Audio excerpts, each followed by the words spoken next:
Hi, friend. Welcome to day 2 of Galatians chapter 2. I'm thankful that you're here, truly. I got to tell you, I love Paul.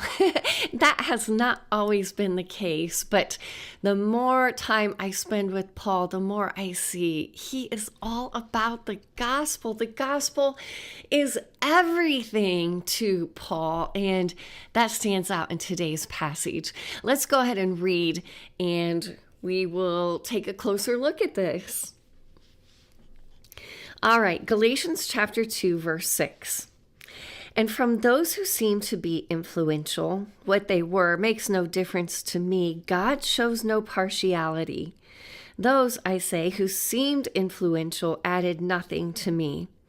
On the contrary, when they saw that I had been entrusted with the gospel to the uncircumcised, just as Peter had been entrusted with the gospel to the circumcised, for he who worked through Peter for his apostolic ministry to the circumcised, worked also through me for mine to the Gentiles.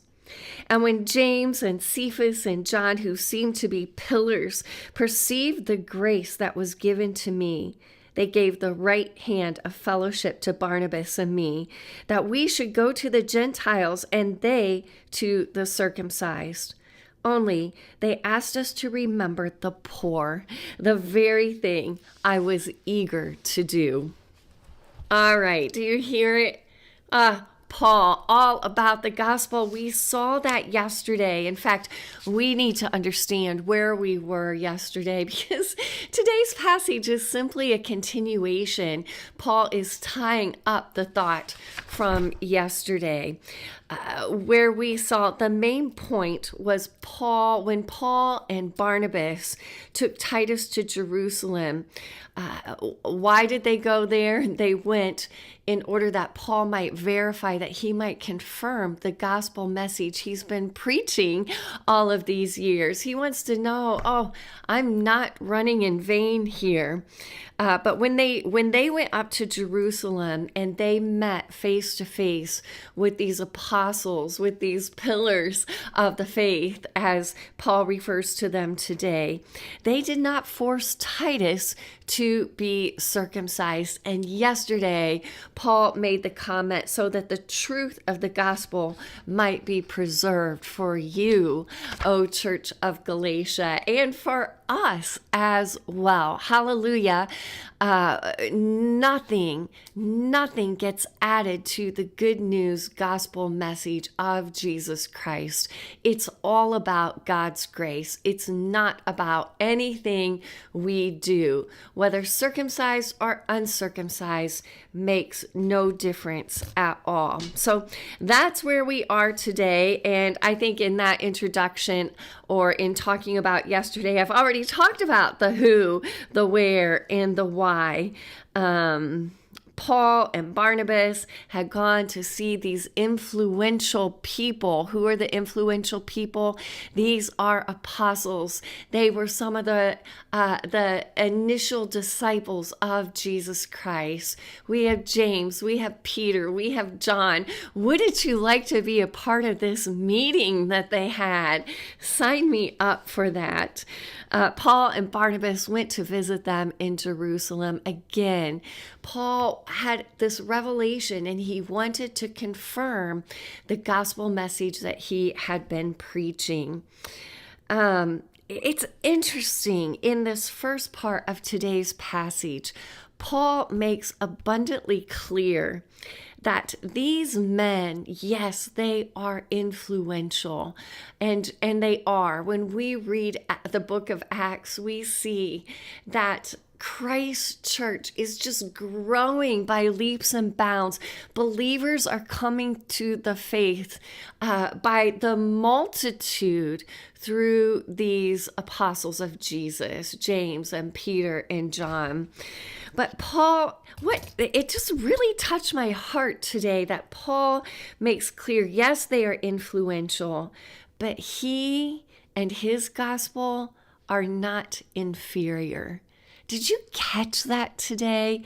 That really jumped out to me. Paul is making clear, yes, these men are influential. Yes, they are pillars in the faith. Christ is building his church on their faith. But he and his gospel, the gospel message he's been preaching to the Gentiles, those aren't inferior in any way. No, he has been entrusted with the very same gospel. What does it mean to be entrusted with something?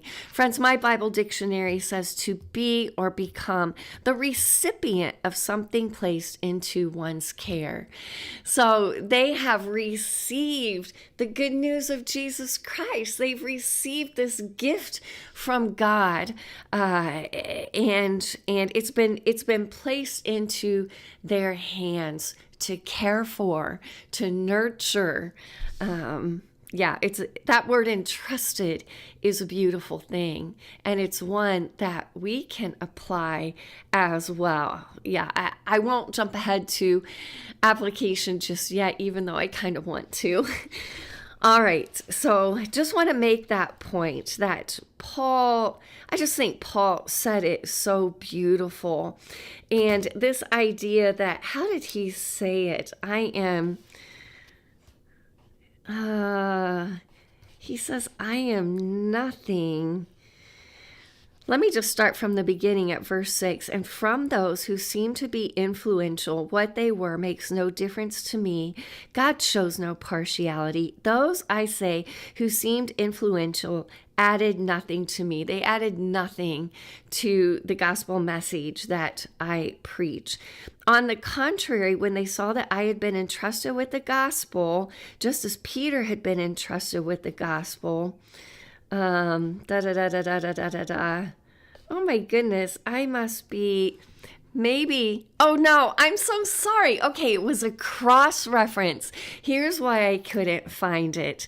And maybe this is why that idea of inferiority, that there is no inferiority, it came from the cross references. Sorry, I almost feel like I should start this video over, but this is not about perfection. This is about us just gleaning, slowing down, and looking at the word. Friends, 2 Corinthians chapter 11 and verse 5, Paul says this to the church in Corinth. Indeed, I consider that I am not in the least inferior to these super apostles. And then in 2 Corinthians 12:11, he says he has the same idea, for I was not at all inferior to these super apostles, even though I am nothing. That's where it was. 2 Corinthians 12:11. Even though I am nothing, I am not inferior to these others. Friends, I think there's an application there too. God values, Jesus values us all the same. Okay, we'll get there in just a minute. Let's finish up. All right, so these men, Paul, Barnabas, they've gone up to Jerusalem. They've had this conversation with James and Peter and John. How did it go? Yesterday we saw it went very well. Titus he was not forced to be circumcised. And as Paul said, the grace of the gospel is preserved for you. The truth of the gospel is preserved for you. Today, he goes on, he carries this thread forward, and he says, not only that, the apostles saw that I was entrusted with the very same gospel message by the very same Jesus Christ. All right, that's a big deal. Only Paul was entrusted to go to the uncircumcised, to the Gentiles, to the Greeks. James and Peter and John, they have been entrusted with the gospel message to the Jews, to the circumcised. And we unpacked that idea of circumcision and why it's such a big deal to the Jewish faith yesterday. Now, what else? how did it go? It went so well that Paul was given the right hand of fellowship by these apostles, by James and Peter and John. There is fellowship here. They are bonded and they agree. All right, we're preaching the good news to the Jews, and you, Paul, you are going and you are preaching this gospel message, the good news of Jesus Christ to those who are uncircumcised. They only had one stipulation, one request, and that was to remember the poor. This was their heart. And Paul says, oh, my heart was the same. Like, I can't think of the word that I'm looking for. Resonate. Paul basically says, I resonated with that. This is Paul's heart too. Why is it the apostles' heart and Paul's heart? Because it is Jesus's heart. He remembers, he cares, he sees, he knows, he loves the poor. Friends, we are called to do the same. All right, to ask that golden question, what is it that I learn about who Jesus is from Paul's letter to the Galatians, from this passage today? Well, we see Paul makes abundantly clear that God shows no partiality. The cross-reference there was Deuteronomy 10:17. This is a beautiful description of the Lord. For the Lord your God is God of gods and Lord of lords, the great, the mighty, and the awesome God, who is not partial and takes no bribe. All right? There's no bribing God. There's no talking your way out with God. That's a key point for Paul here in the midst of this. Look, there's no twisting God's arm. Lord, is this gospel message close enough? Is this gospel message that I'm preaching to the Gentiles, is it close enough? No, God's not going to have that. He's not partial in any way. All right, what else do I learn about Jesus? Just a repeat. Jesus is the gospel. Jesus is the good news. We can't lose sight of this. This is everything for Paul. The gospel message is everything to him. The preservation of the grace and the truth of the gospel is everything to Paul. And I think he is a great example for us too. It ought to be everything. Jesus ought to be everything to us as well. And then in verse 7, we see that Jesus entrusts people with the gospel. He entrusted the apostles. He entrusted Paul with the gospel message. You know what that is, friends? He is extending the right hand of fellowship. He is saying, look, you are my friend. In other Bible studies, we have defined friendship as someone you know well, someone you regard with affection, meaning someone you love. Friends, Jesus knows you well. He regards you with affection. He loves you, and he entrusts you. That's the third component of friendship, is trust. Jesus entrusts you with the good news about himself. Wow. Wow. He entrusts you. He entrusts me with this gospel message. Friends, there is application today. I have been entrusted with the good news of Jesus. He has trusted me with this. He's entrusted you with this. What are we doing with it today? What are we going to do with it today? And then, just this whole idea, I somehow want to include this in my application. I don't know that I'm saying it in the best way possible. It's a little bit tricky for me to verbalize. I'm pondering it and will continue to ponder it for the day. This idea that Paul makes clear that, look, these apostles, James, Peter, John, oh yes, they are influential. Oh yes, they are pillars of the faith. But I'm not inferior. The gospel I've been entrusted is not inferior. Friend, I just want to encourage you today.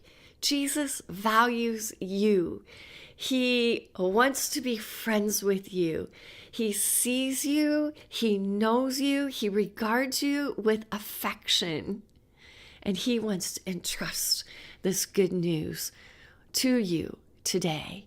What are you going to do with it? What are you going to do with it? Oh, I hope that you will take and receive and go and do as Jesus did and do as Paul did and do as these apostles did and preach the good news. Live it out in thought and word and deed. Oh, we've been entrusted with the gospel. Friends, ponder that for the day.